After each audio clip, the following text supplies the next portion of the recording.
Hello and welcome. My name is Danielle Crawford, Director of Evaluation and Learning at United Way of Greater Cleveland. I am a co-chair of the Funders Collaborative Nonprofit Resiliency Workgroup. Let's move to the next slide, please. Great. Today is an exciting milestone for the Funders Collaborative on COVID recovery and for the nonprofit community broadly. As many of you know, nearly 2 years back, a group of funders came together to respond to COVID-19 and to create a rapid response fund to support local nonprofits. Since then, nearly 50 philanthropic organizations have granted a total of nearly 19 million to at least 675 nonprofits to continue their work and address needs exacerbated within our communities by the global pandemic. Throughout that process, the collaborative grew to support both the immediate needs of nonprofits and to look forward to building a road to recovery for our region. So even prior to the pandemic, we had seen that the state of the nonprofit sector was in flux. Nonprofits, as you know, address some of the most complex societal issues with limited resources, capacity, as well as time. Clients and communities that were already struggling prior to the pandemic were hit even harder when the health and economic crisis hit. Immediately, we saw the effects from decades of systemic racism and structures that fed into the conditions many in our communities faced as a result of the pandemic. Let's move to the next slide. Perfect. When the third phase of the work began, we, as the Funders Collaborative on COVID Recovery, realized that one of the paths forward must be to support of the long-term recovery and resilience of the nonprofit sector and the community as a whole. As we began working towards future solutions for the sector, a few questions rose to the surface, like, what does the nonprofit sector in our region look like? How many organizations serve individuals in our region? And what is the scope and nature of the work? Before we could build strategies forward, we realized we must first understand the sector as it is today. We embarked on a journey as the Nonprofit Resiliency Workgroup in September 2021. The workgroup is made up of a combination of funders and nonprofit representatives that span across different types of organizations in the region. Our workgroup has also been supported by our consulting partners at Sangfroid Strategy. Sangfroid Strategy is a firm located out of Cleveland, Ohio, focusing on using data-driven strategy to drive social impact. Together, their team has over 35 years of experience in the nonprofit sector. We appreciate their team, the expertise they bring to this work, and their leadership on the analysis. Now I'm going to go ahead and pass it along to my colleague, Catherine Smith, who is Director of Data and Evaluation for Sangfroid Strategy, to kick off our agenda for today. Thanks and welcome again. Catherine? Hi, everyone, and welcome to today's webinar. This is a presentation of the COVID-19 Recovery and Resiliency Survey and the broader analysis of the Cuyahoga County landscape. And we're so excited to bring with you today a culmination of 7 months of hard work. Today, you're going to hear from different members of our Sangfroid Strategy team. You'll hear from Ariel Jordan, our social impact analyst. Ariel is our lead data visualization expert on the Sangfroid Strategy team and has been leading this work and put in countless hours to bring it together. You'll also hear from Heather Lenz, CEO and founder of Sangfroid Strategy, Shruti Bas, social impact strategist, and Natalie Jackson, our project assistant, who will be supporting the session and answering questions throughout the Q&A box at the bottom of your screen. So please submit questions as we go through today. You're also going to hear from Jessica Cohen, Director of Community Engagement for Verizon, and Kathy Hallisey, Program Director of Leadership Development for the Cleveland Foundation. Both Jessica and Kathy are co-chairs of the Nonprofit Resiliency Workgroup, along with Danielle Crawford, who you just heard from. We're going to start today by thanking everybody who supported this work. We want to give specific thanks to Candid, who provided the data that made this research possible. We also want to give thanks to the partners who promoted and supported this work from the start, including those who took the time to share the survey with their networks back in January and February. And finally, we want to thank everybody, each nonprofit who submitted a response to the survey and made this possible. So we appreciate all of you. And we're going to go ahead and jump right into the reason you're here today, which is an analysis and findings of the nonprofit COVID-19 Recovery and Resiliency Survey and a broader analysis of the Cuyahoga County landscape. We're going to start here with Jessica Cohen, who's going to provide a little bit of background on the approach and the research. And then we're going to have 4 main sections of this presentation. We're going to start by an overview of the sector, answering the questions of what is the nonprofit sector in Cuyahoga County. We'll then do an overview of the financial position of nonprofits, including their position pre and post COVID, and their finances and how it was affected from COVID-19. We'll then spend some time understanding the nonprofits workforce and those who are supporting nonprofits outside of the workforce, including looking into a larger analysis of staff salaries and the demographics of those supporting and supported by the sector. We'll wrap up with a discussion about the road to recovery from COVID and the path forward. And during that, we're going to talk specifically about the capacity building activities for organizations and what that might look like. Today, we'll be sharing a static presentation of findings from our analysis. And there's way more information available than what is here and going to be shown on our screens today. Beginning in June, these results are going to be available to the public, all of you, the whole community, through an interactive web-based report. And you'll get a link in your email for signing up for the registering for this session today. Within that report, you're going to be able to do a deeper dive on the data using filters and toggles to understand the things that are most important to you. It's also only part of the story. We know that you as organizations, nonprofits, have so much more to share about your road to COVID recovery and the things that you did to navigate COVID-19. And so you can read some of those stories throughout the interactive report when it becomes available.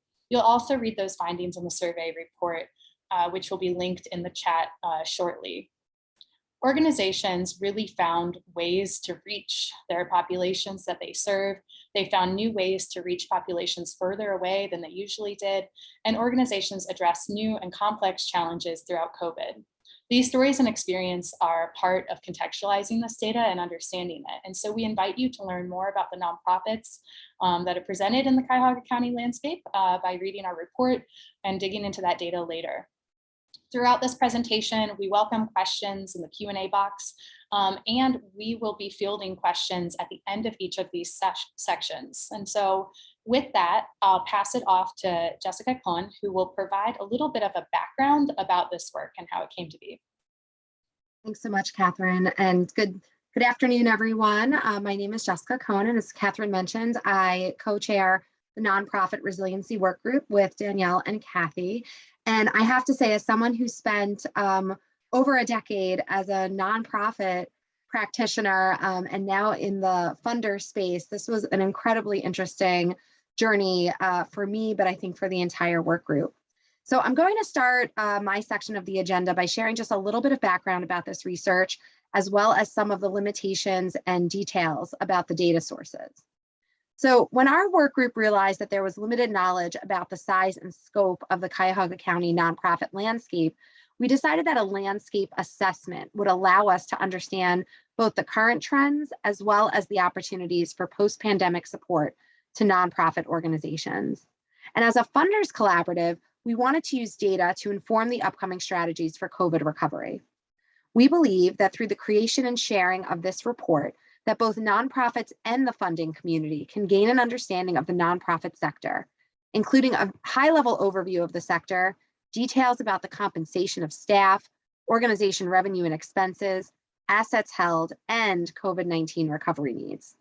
These questions were ultimately important to our work group because prior to this report, there's been a limited understanding of the scope of the nonprofit sector and those served by these organizations, or an understanding of how organizations fit in with the regional economy.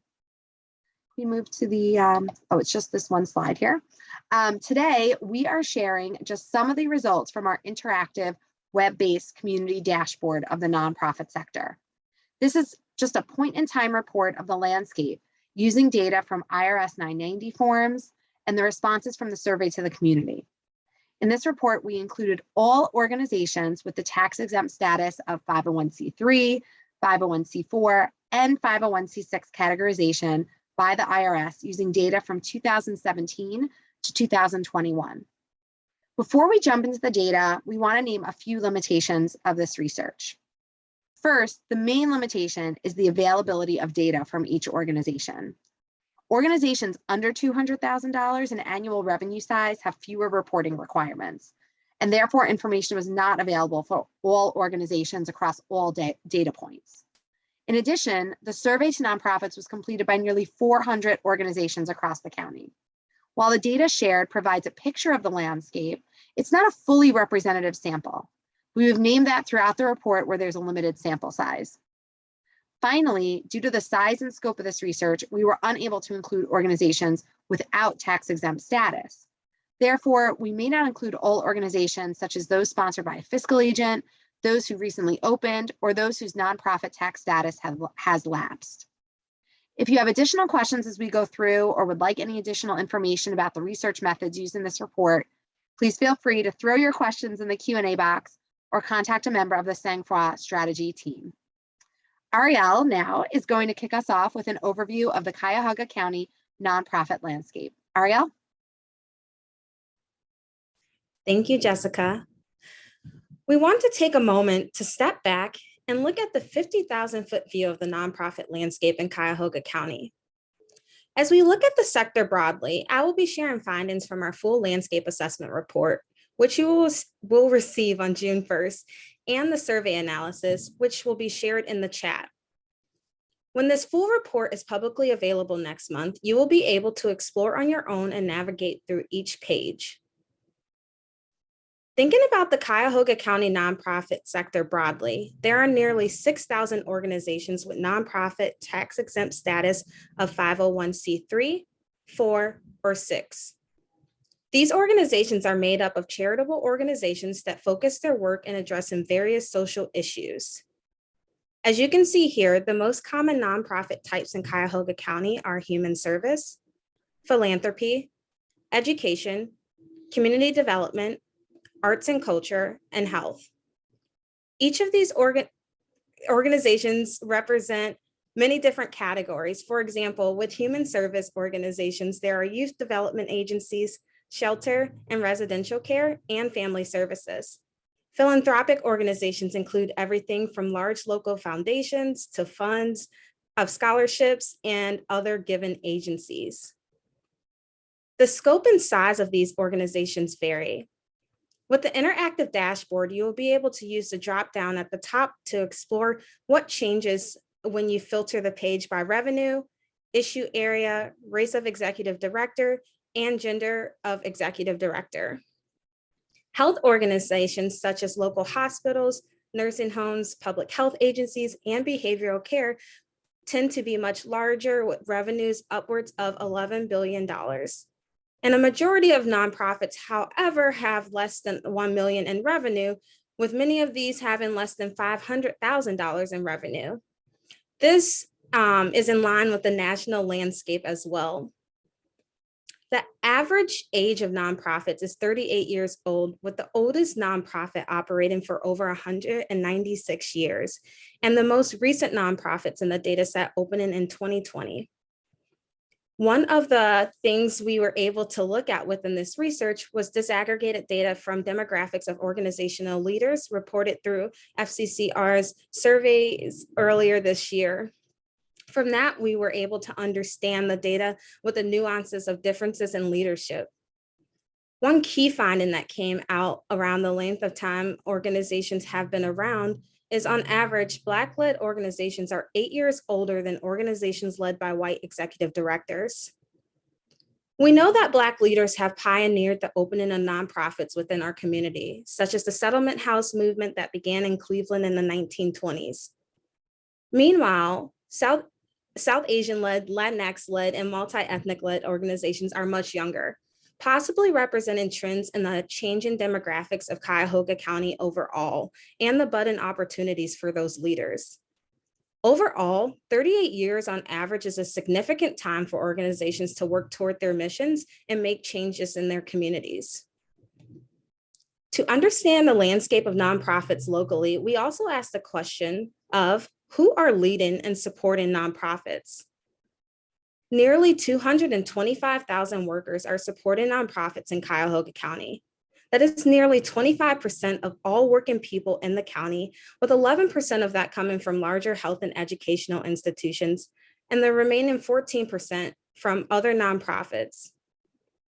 Given the size and scope of the nonprofit sector, this is incredibly important in understanding the vital role that the nonprofit sector plays in the social and economic well-being of the region. Overall, those staff make up just one piece of the picture, with an additional 165,000 volunteers and 21,000 board members. Almost half of all Cuyahoga County nonprofits have 2 or less staff, meaning that a significant amount of charitable work in the region is led by volunteers and organizations with just 1 or 2 paid staff members. Nonprofits with revenues over $1 million, often education and health nonprofits, tend to have larger staff sizes. One of the other pieces we look to understand through this research is the demographic identities of those leading nonprofits in Cuyahoga County. The information was gathered through the nonprofit surveys conducted by the Funders Collaborative in the last year. And overall, the organizations that provided demographic details helped to paint a picture of the makeup of the sector. While not all organizations reported demographic data, this sample size represents nearly 5% of the nonprofit sector in the county. And our survey findings indicated a majority of nonprofit leaders in Cuyahoga County are white females, 35% are male, and nearly 10% identify as LGBTQ+. Later in the presentation, we will share more information about the demographics of those leading and those served.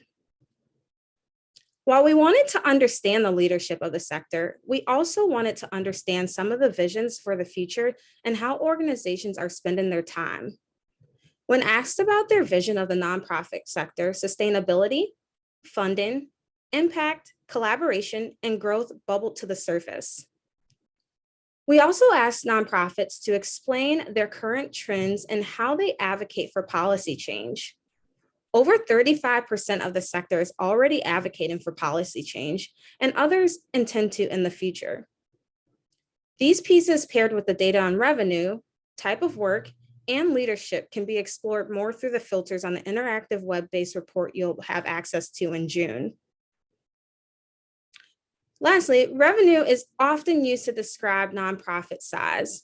Overall, nonprofits in Cuyahoga County tend to be small, with 72% being under the $250,000 mark. As you see here, churches and religious institutions can hold nonprofit status, but they are not required to report revenue data and may fall in the any revenue category. We will dive into organizational finances next and discuss revenue further then. Overall, you can see here that the total annual revenue is $29.8 billion and the median annual revenue is about $172,000. We'll stop here for a moment just to field some questions that may have come through in the chat or may have come up from the information that has just been shared.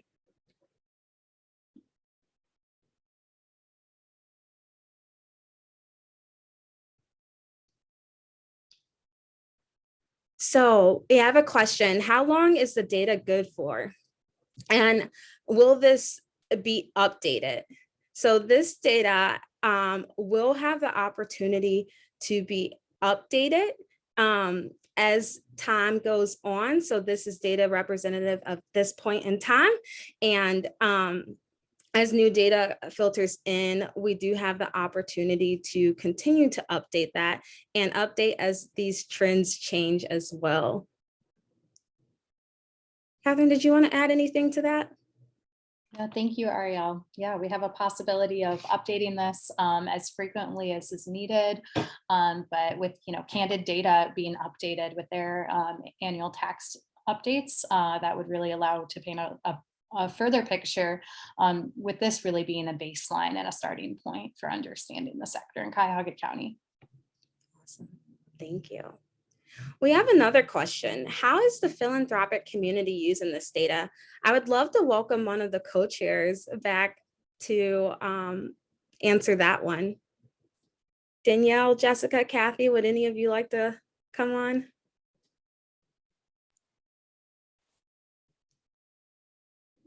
Sure. So the community is using this data. So at United Way of Greater Cleveland, we have begun what's called our Center for Excellence in Social Services. And we use this data to inform the capacity building and technical assistance programming that we are offering to our nonprofits in this grant making cycle. And Ariel, I'll add just a little bit to that. I think that in the conversations among the funders prior to kicking this work off and as we were developing it, there were a lot of questions about what we didn't know about the sector as funders, what we could know, and what more information might do to the way we think about funding in Cuyahoga County. So I think just as everyone on this call will continue to digest the information, I think that a lot of work will be happening starting now, or when the results are officially released and we can play with the landscape assessment tool online to think about our giving. And so that's a very general answer, but I think that it goes towards the intentions of why we moved into this work as a group to begin with.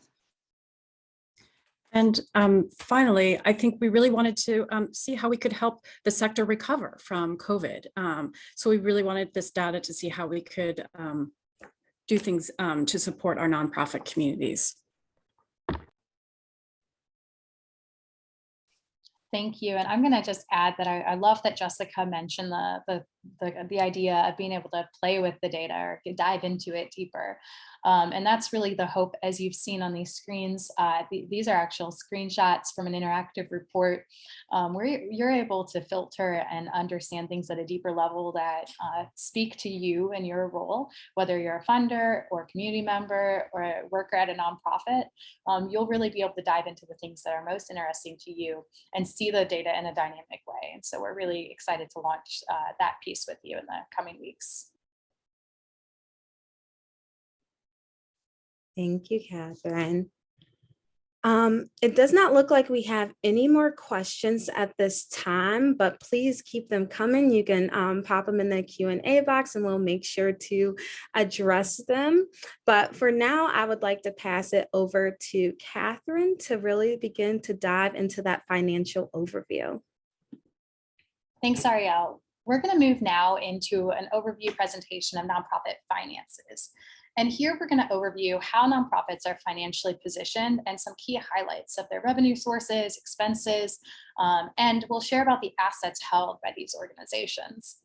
The nonprofit data shared here is a combination of data from organizations 2017 through 2021 financial statements, as well as data from the COVID-19 Recovery and Resiliency Survey. Financial recovery is a really big part of recovery from the pandemic. And so this research and the analysis focused on understanding how nonprofits were doing both prior to the pandemic and the key financial needs for nonprofits moving forward.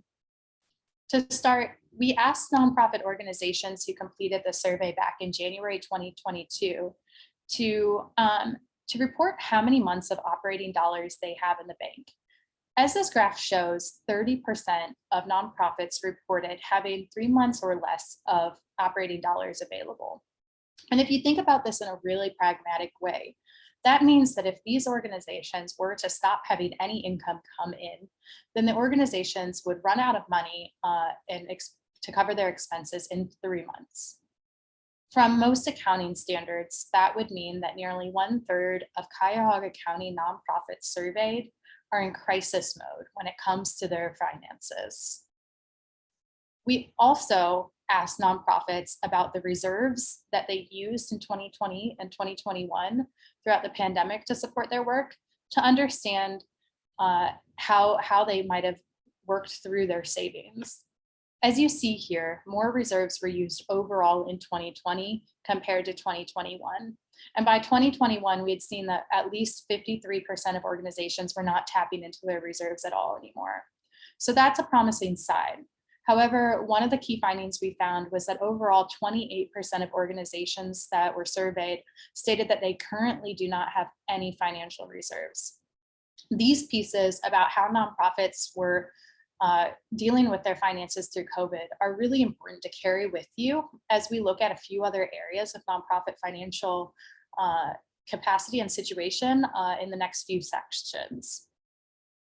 So we're going to dive into 3 areas here. First, we were able to calculate a self-sufficiency score to understand the extent that nonprofits are able to cover their expenses through earned income. And this was based on their financial statements that might have been prior to COVID-19. While nonprofits might have had a large amount of might not have had a large amount of spare operating dollars in the bank, they are covering their annual costs or their annual expenses through the earned income that they're making through things such as service revenue, government reimbursements for services like Medicaid, or publicly funded childcare, membership fees, and more. So this shows that while organizations reported having that little amount in reserves and a few months of operating dollars in the bank, overall and annually, they're keeping their costs below their earnings. Second, we looked at how much organizations depend on their specific areas of revenue. Here you can see a breakdown of 4 common areas of revenues for organizations. A financially strong organization would have multiple streams of revenue, which create that sustainability for them and their financial situation. Here you can see that a majority of organizations' revenue comes from program services, which includes that money made from services, reimbursements, and more. And while a strong amount of program service revenue is good, we know that these funds do not cover things such as overhead and staffing. So we looked at these resiliency ratios for 3 important issue areas, and there were some interesting findings. First, when you look at health nonprofits, they have a high reliance on revenue from program services. That means 90% of all of their revenue is from reimbursements such as Medicaid and fees made off of their services. While this makes a lot of sense within the context of health agencies, it's really important to consider within that realm of federal and state healthcare policy. Human service and community development nonprofits, on the other hand, tended to have a healthy balance of organizational revenue from program services, foundation grants, and those government grants. You can see here 64% of that is from program service revenue. And finally, we were able to see that educational agencies had the most balance when it came to their reliance on different revenue streams. They tended to have solid revenue streams for both program revenue, government grants, and foundation grants. It's still really unknown how organizational reliance ratios were affected by COVID-19, but we really have heard a lot from organizations stating an influx of those federally and locally available funds that were provided throughout the pandemic to support them in the last 2 years. Once those funds are gone, organizations might have a much different financial position. Third, we're going to dive in here to look at how much an organization has assets related to their debt. This is called a liquidity score, and you're able to see that overall Cuyahoga County nonprofits have a score of 2.7.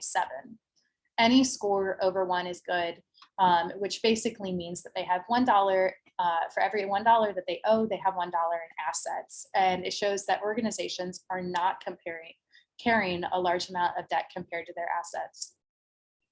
We were able to use those filters within our report to look at liquidity scores by race. And this means that and we found that white-led organizations tend to have the highest liquidity scores. That meant for every dollar that they had owed, they had nearly 6 times as much in assets, or a liquidity score of 6.1. Black-led organizations, on the other hand, had 3 times as much in assets than debt, or 3.1.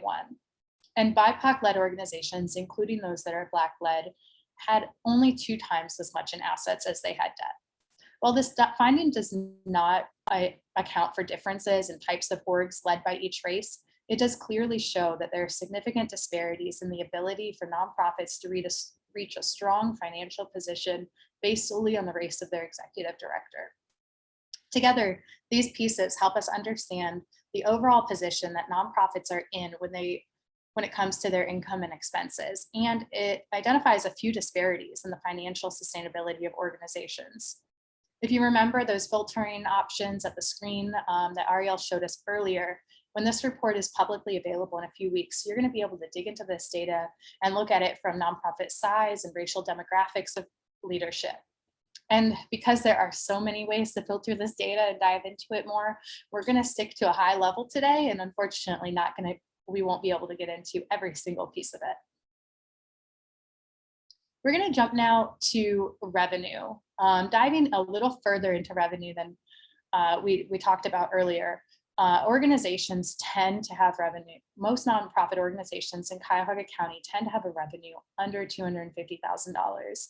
As Ariel mentioned, there are the larger organizations such as healthcare agencies and educational agencies that tend to be of those larger revenue sizes up to 11 billion or more. We're going to look today into revenue a little bit further and see what it takes, what makes up a nonprofit's income. You can see here 4 areas: investment income, program service revenue, contributions, and other revenue. And we're going to dive deeper into what monies are coming into the sector through government grants and foundation grants. Here you're able to see that education, human service, and health nonprofits have the most funds from government entities. We're also looked here at how revenue streams varied for different organizations of different revenue size. Organizations on average with those larger revenue sizes tended to have a more diverse revenue stream, with money coming in from all 4 of those categories. Looking at the revenue position within the context of COVID-19 recovery and the survey, organizations who were able to fill out that survey, who were Black, Indigenous, or other people of color, were more likely to report the loss of revenue due to COVID-19. And so as you look at this report and use those filters, you're going to be able to explore those findings more to understand the effect of different revenue loss on different industries across the landscape in Cuyahoga County. Looking at expenses a little further, you're able to get a better understanding about how nonprofits are spending their money. Nonprofits who are in a financially strong position will have a good balance to their nonprofit expenses as well as their revenue to be able to stay sustainable. The main expenses of nonprofits are these compensation, functional or operational expenses, their benefit payments and taxes, as well as the grants paid out to other agencies. When you look at this, nonprofits spend a majority of those operating dollars on things such as staff overhead, followed by expenses on rent, office expenses, technology, and financial management fees. Comparing how nonprofits spend their money by different demographics, we found that nonprofits led by leaders of all races contributed a significant amount of dollars in our region. And here you're able to see that breakdown by different races. Moving on to assets, which can be things that nonprofits hold, such as cash and material items, such as land, equipment, and buildings. We are able to kind of zoom out and see how nonprofits in Cuyahoga County are doing overall. We are here able to see that nonprofits overall have assets of nearly $50 billion, with a median amount of assets per organization at just over $250,000. This is right in line with norms nationally for how much organizations hold in assets. And if you think about wealth accumulation here for organizations, when an individual with more money has who makes money, I'm sorry. If you think about wealth accumulation, when an individual who has money makes more money, that's the same for nonprofits. So organizations who already hold a large amount of land assets or cash assets are able to make investment income and things like that and grow bigger and bigger. If you look at the nonprofits who do have assets, in a 1-year period, we were able to see no matter what period, the 1-year period, that the assets grew by nearly 5 billion. And that doesn't account for COVID and the effects of changing federal funding to nonprofits, but collectively organizations were able to grow. And that includes organizations such as hospitals, healthcare systems, and educational institutions. We found that health and human service agencies tended to have the most in cash assets, while community and economic development, as well as philanthropic nonprofits, had the most when it came to land and building equipment. So we're going to stop here and we're going to field a few questions. We know that was a lot of financial information and data, and so we'd love to pause here to answer some questions in the chat.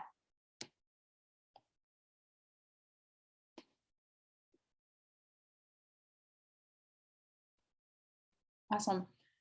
So I saw here a question about how this data compares to the financial state or data compared nationally. When it comes to the assets accumulated by nonprofits in Cuyahoga County, it's right in line with national nonprofits holding somewhere around 240,000. And so that means that our organizations are in a strong financial position.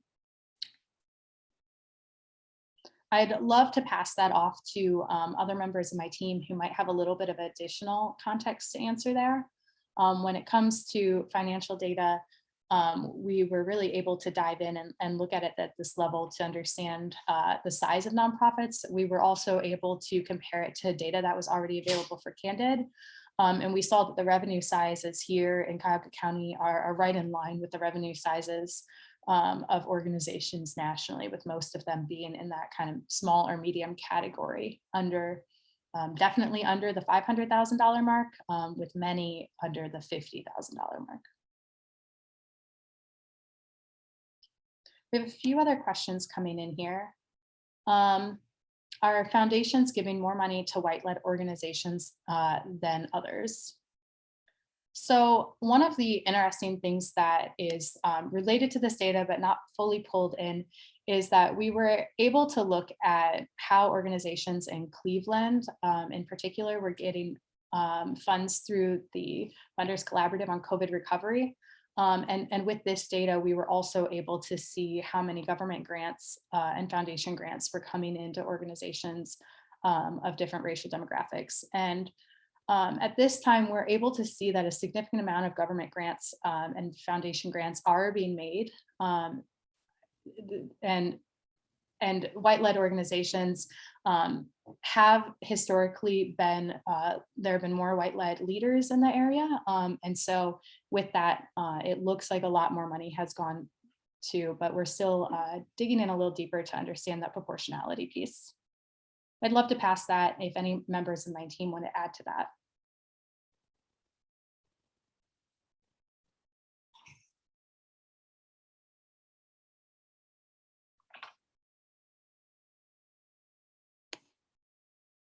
Or if any co-chairs want to chime in.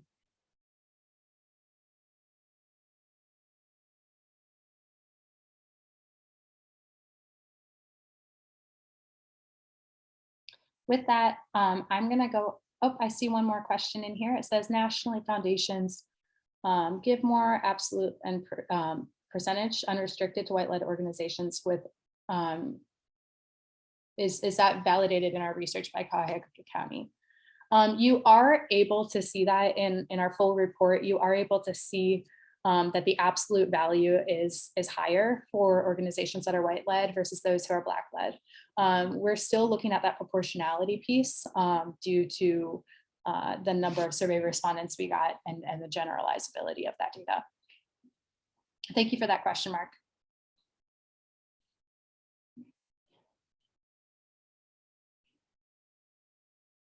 I'm going to go ahead and pass it back to Ariel. She's going to give a brief update about the workforce data. Thank you, Catherine. So now we are going to jump back into our findings by sharing about the nonprofit sector workforce, which many of you are a part of, and provide both an overview of who leads nonprofits and how they are compensated.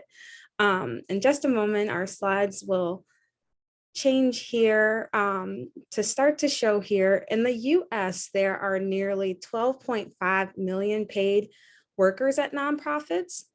the third largest workforce nationally.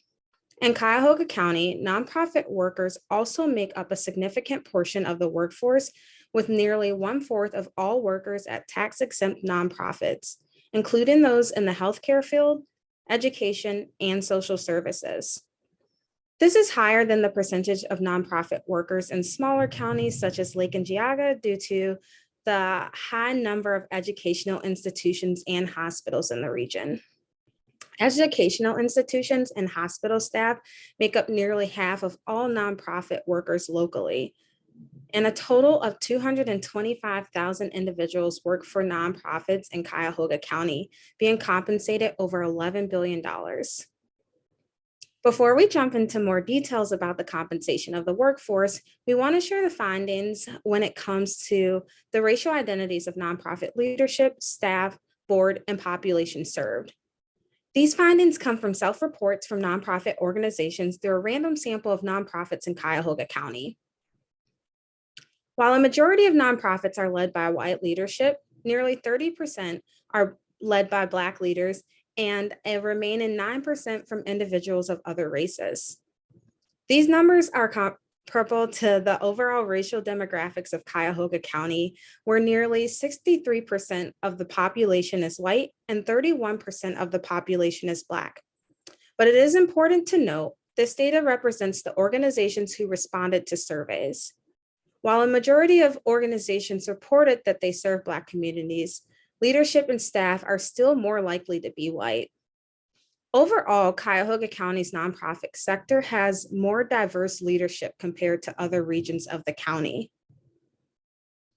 Switching gears here a little bit, we'll look at the leadership and staff from nonprofits that responded to the survey in the past year and see that a majority identify as female. We decided to dive deeper into what compensation trends exist at organizations run by female leaders and those run by male leaders. On average, pay disparities between the lowest paid workers and the highest paid leadership are nearly 2 times as large at organizations led by male leaders. Staff on average at female-led organizations tend to make $7,000 more annually than staff at male-led organizations. When we look at compensation details, it's important to remember that there is still a large amount of people who support the nonprofit sector in a volunteer capacity and have a combined total impact on the region estimated at over $2 million. Future studies may benefit from learning more about volunteers, their demographics, and how they support the sector. This is just the beginning of diving into this, and we want to remind you that you can dive deeper into the compensation details and demographics of the workforce using the interactive web-based report, which will become available in June. But with that, we'll go ahead and pause here a moment. I know that's a lot, and just the beginning of it, but to field a few more questions that may have come through the chat. See here.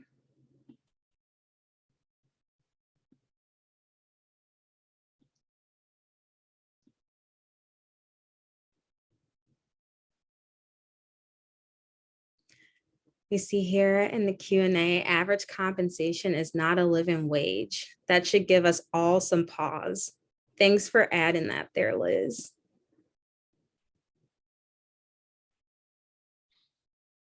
Yeah, thank you, Liz, for adding that. When we were doing this research, both in Cuyahoga County, as well as pulling these numbers for Lake and Cuyahoga County, that was one of the biggest things we had noticed, is that that's not necessarily a livable wage when it comes to the lower paid workers at nonprofits. And you do see that those leadership salaries are much, much bigger, but that's definitely concerning there.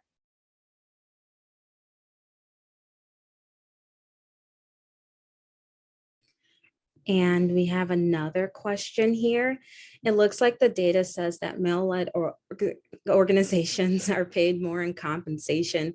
Is that true? Good question. So what we did find is, on average, organizations led by male, that is true. And Catherine, I saw you unmuted. Did you want to add something there? Go ahead. But yes, so yes, from the data, it did show that male-led organizations are typically paid more in compensation.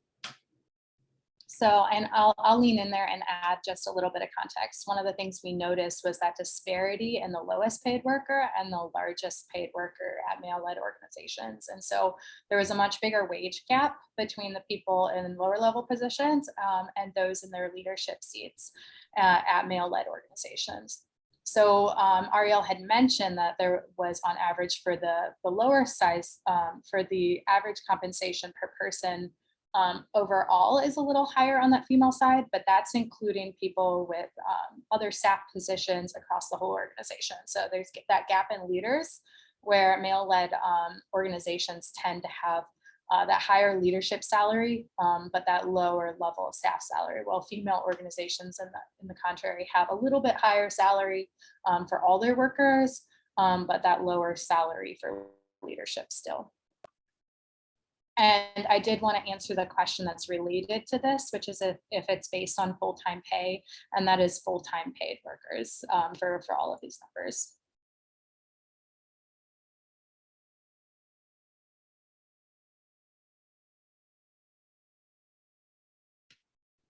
So we have another question here. Was there any way to assess whether there was selection bias in survey response rates? For example, what percent of 501c3 nonprofits in Cleveland responded, and were white-led organizations more inclined to respond? Understand the answer would require known race demographics of non-respondents. Catherine, do you want to jump in there? Yeah, I'll jump in here slightly. So when it comes to how we got the survey out to the community, there was a broad reach and the ability to reach out to all nonprofits. And so we actually had a list of every organization that fell into that category of 501c3, 4, and 6, and made an intentional effort to reach out the same across. And so that was through phone calls and emails, and invited everybody to participate. We also did push out the survey through survey partners. And so that would have gotten in front of organizations who might see, a funder's post on social media or another nonprofit's post on social media. And so we feel like our reach was pretty broad and far enough to kind of not account. We didn't believe that there was any selection bias there with how we reached out to organizations, but it is impossible to really answer that question fully without knowing the demographics of those who did not respond. But we do know that capacity piece is really important, and we will say that the one group that we didn't really get to capture in this data was understanding that piece about volunteer-led organizations or organizations whose nonprofit status might have lapsed, or smaller agencies who just might not have been on our radar yet. Maybe newer organizations that just came to be within the last year.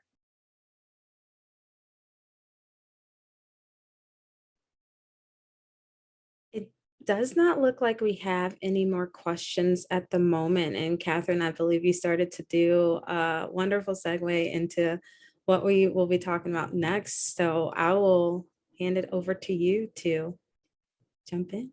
Yeah. So the last area that we're going to dive into here is capacity building needs. And we know that nonprofits, even prior to the pandemic, we're doing more with less. And so we saw earlier in this presentation that nonprofit work is driven with passion, but historically organizations are stretched thin. They're doing more with less. And when it comes to their resources, staff, and even their experience in maybe running a business, there's often varying degrees of expertise there. As we shared earlier in this presentation, we also saw that staff sizes are small, organizations are lean in their finances, and that organizations use a minimum amount of resources to combat their complex social issues that they're addressing. And so this assessment was created in part to understand that nonprofit sector, but to also understand the capacity building needs that would help support the sector, especially through this recovery from COVID-19 and the economic crisis. And here you'll see the capacity building activities, which are really a broad term to describe anything that can support the effectiveness and future sustainability of a nonprofit or the sector as a whole. Based on this analysis and the self-reported data of nonprofits, we are able to see the top 5 needs bubbling to the top for all organizations, and that's staff salaries, fundraising and grant writing, strategic planning, diversity, equity and inclusion, and marketing and communications. We broke this down, and you're able to see here in this chart, but we also broke it down looking at what those top 3 needs were for nonprofits of different revenue sizes. Looking at nonprofits under 499,000 in revenue size, we saw staff salaries, fundraising, and grant writing and board development at the surface.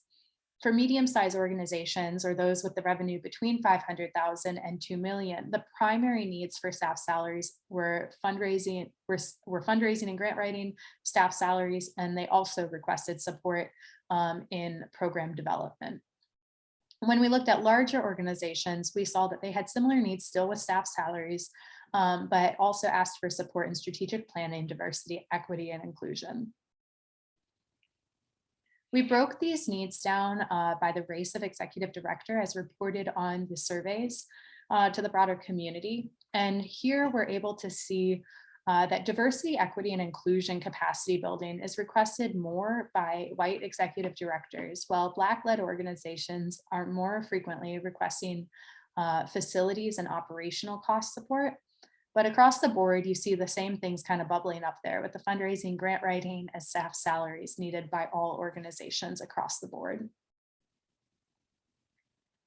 When we think about this data in line with what we asked organizations, what it would take for organizations to recover fully from the global health crisis, most organizations said that it would take at least 3 years for them to recover economically, and between 1 and 3 years for them to recover from the global health crisis. These questions are raise the question for what we can do as a funders collaborative to support recovery in the region, and how organizations can be supported in building their long-term sustainability. So we believe that sharing these findings with you today is one of the first steps, and we'll invite you to explore the data further in the coming months. But the data that we're sharing is both available for the Funders Collaborative, who is using this information for their long-term strategies that they're building for recovery and resiliency work. And it's also available for the broader public who may want to use this information to inform their work. In the meantime, we're going to be conducting deeper engagement. And with that, we're going to be speaking with nonprofits in the different industries, understanding that knowing this data alone does not paint that full picture of the sector. However, we really do believe that this is one of the first steps we can take towards creating a thriving, healthy, and equitably supported sector. So we encourage you to explore the data more when the interactive report comes available on June 1st. And we also invite you to ask additional questions to us about the whole presentation or the capacity building section that we just went through throughout the Q&A chat. We have time for questions now. Thank you. All right, so we have a few questions here. We have a comment here. It says, I'm surprised that the smaller organizations are looking for more by way of board development than program development. Yeah, that's a really interesting finding. It might be in that category of when you're small, you're just thinking you need, you know, hands in and people in to help you build that support. And so you'll build the program plan after you have people on board to help you. So board development might be the first step in being able to build further things.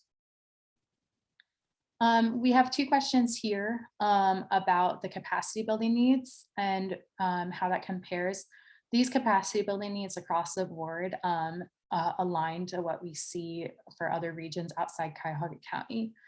Staff salaries really bubbling up across the board for all nonprofits, and fundraising and grant writing support to build their long-term financial position. As you saw in the finance section, it's really important for organizations to build that sustainability, build those different funding streams, and many nonprofits struggle in that area.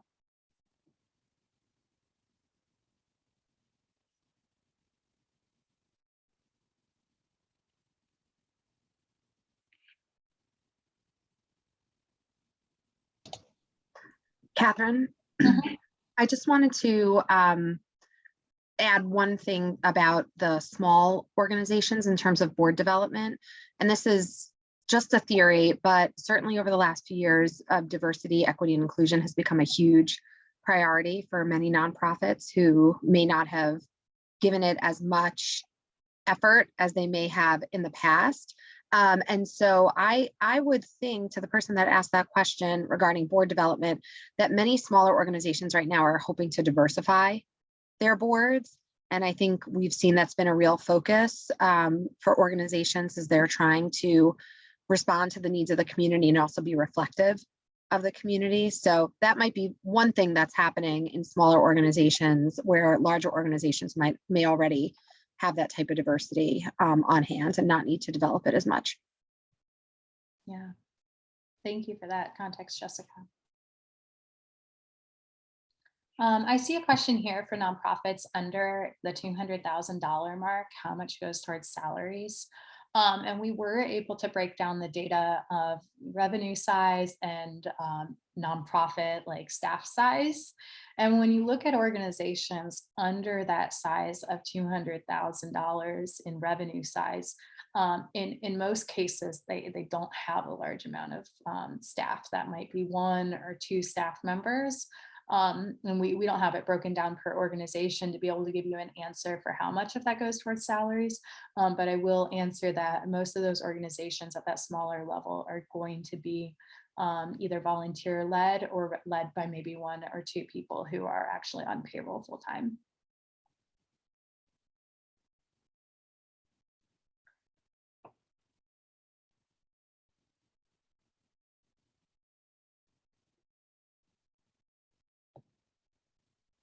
We have a few other questions here. One of the questions here is, how does this demographic of leaderships compare to those nationally? One interesting thing that we found within the demographic leadership data was that here in Cleveland, it is actually more likely, while most organizations are led by leaders who are identifying as white, the organizations are more likely to have a BIPOC executive director than those nationally. And so our workforce, or our leadership workforce in Cuyahoga County, is more diverse and tends to have more people of color, or BIPOC individuals in leadership positions compared to the national demographic trends that we saw.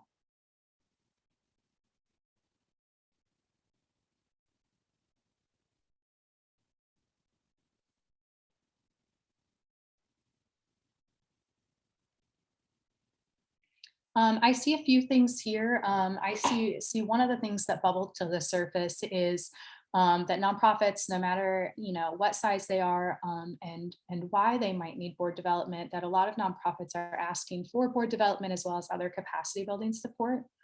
Danielle, I know you gave a little bit of a lead in to the Center for Excellence in Social Service earlier, but I would love to call you to the table here and invite you to share a little bit about the topics that United Way is doing to support both the grantees that you're funding within this year and next year, as well as the broader capacity building things that are available to the community. Absolutely. Thanks so much, Catherine. So just to give a brief overview of the Center for Excellence at United Way of Greater Cleveland, we wanted to take the opportunity in our grant making initiatives to go beyond just writing a check. So we determined that it would be not only in our best interest, but to be helpful to our grantees to provide them with capacity building because that was what they were looking for beyond just dollars and a check and saying kind of see you later. So for our grantee partners, we determined through research that has been done already that topics that were most relevant for our grantee partners, not only through research that had been done already, but also through surveying the grantees, asking them what would be most helpful for them to build their capacity at their organizations. And that's where we arrived when we arrived at the particular topics that we're focusing on in this cohort. And we are focusing on, for our grantee partners, 4 topics, which are very much in line with what I heard Catherine referencing before. We're focusing on evaluation capacity building, as well as DEI, including race in that. And then we're also focusing on board and leadership development, another topic we saw. And finally, we're focusing on lifting up our leaders of color, because supporting our leaders of color is, as we can tell from this data, more than ever important. And then on the other side of that, we wanted to make sure that grantees that are not necessarily receiving dollars from us are still supported in their capacity building needs. And so we program a quarterly virtual session that any nonprofit stakeholder, anyone that's interested in engaging in a free virtual webinar. We have hosted 2 sessions so far this year, focusing on building and engaging a high impact board and why board diversity is important, as well as we had an opportunity to talk about Ohio Medicaid managed care training, which came up and was relevant to what's going on right here and now. And so in June, on June 7th from 1 to 3, we will host our next session on seeing beyond the numbers, which will be on looking at nonprofits' financial statements. And again, this is very much in line with what we have seen in this report, as well as from our nonprofit partners. So thanks so much, Catherine, for the opportunity. Yeah. And thank you, Danielle, and thanks for sharing more about some of the efforts that do exist in this area. We know there's more to be done, and this data helps show and drive decisions forward on what the strategies will be for future capacity building activities. To answer one more question I see here in the chat is a question around, did this study look at the redundancy of programming? And one of the things we did name at the beginning here is that we were able to look at organizations in the landscape as a whole. And while we were able to do that, we weren't really able to dig into the specific programming and services in a way that would identify those redundancies in a holistic way. And so we named that this is one of the first steps of many for the nonprofit resiliency work group. And so as we move forward, one of the next things we'll be understanding is thinking about how to further contextualize this information and have discussions and conversations with nonprofits to make sense of it. We also do know that, what we've been hearing throughout COVID-19 is that there has been increased need for services, especially since the beginning of COVID. But even as vaccines have become more available and community spread has slowed, we have seen organizations still seeing an increased need across the board.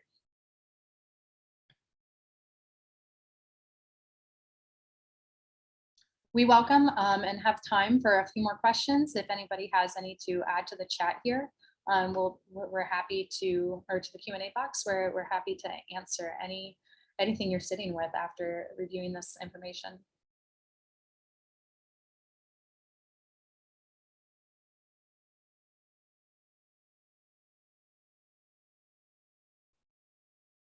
All right.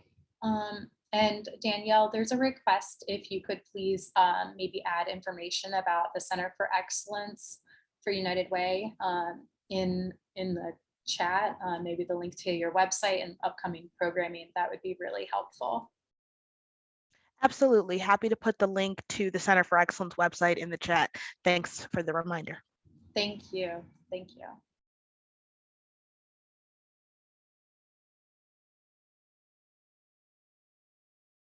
If there aren't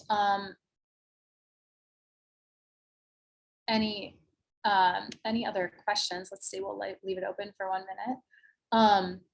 If there aren't any other questions, oh, there is a question, is the chat disabled? The chat is not open, but feel free to mark any questions or comments here in the Q&A box. Yep, it's the Center for, Center for Excellence in Social Service. And Heather is providing those details there. Thank you.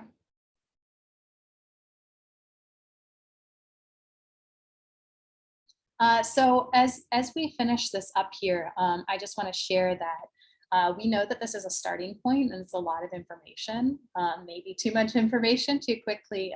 And so we're really excited to be able to follow up in just a short amount of time to allow you to dig in and look at the data more fully, sort and answer those questions that you might have about the sector as a whole or about the issue area that's most specific to your work. And so we're excited for that to come shortly. And thanks, Danielle, for passing that in the chat. If there aren't other questions coming in, I am going to go ahead and pass this over to Kathy Hallisey, who can close our session out today. Great. Thank you, Catherine. That was really wonderful. On behalf of our team, I'd just like to thank each and every one of you for joining us today. This research is really an exciting start to a lot of work and conversations to support the region. And as we head out from today's conversation, we encourage you to stay on the lookout for the link to the interactive report in the coming weeks.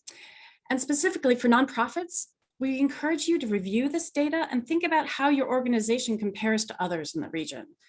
We also encourage you to use the information to help understand your position in supporting the community in Cuyahoga County as a whole.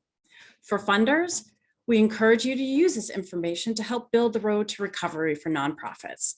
This work began in partnership with organizations that joined the Nonprofit Resiliency Workgroup and can continue in partnership with any and all of your grantees to understand their perspective, work, and experience. I really want to thank you all for your great engagement and the really excellent questions today. And we want to hear, please share your questions as we move forward. We encourage you to review the findings from the survey linked in the chat. And remember, we will share the link to this report in early June. Thank you again for spending this hour with us and have a great evening. Thank you.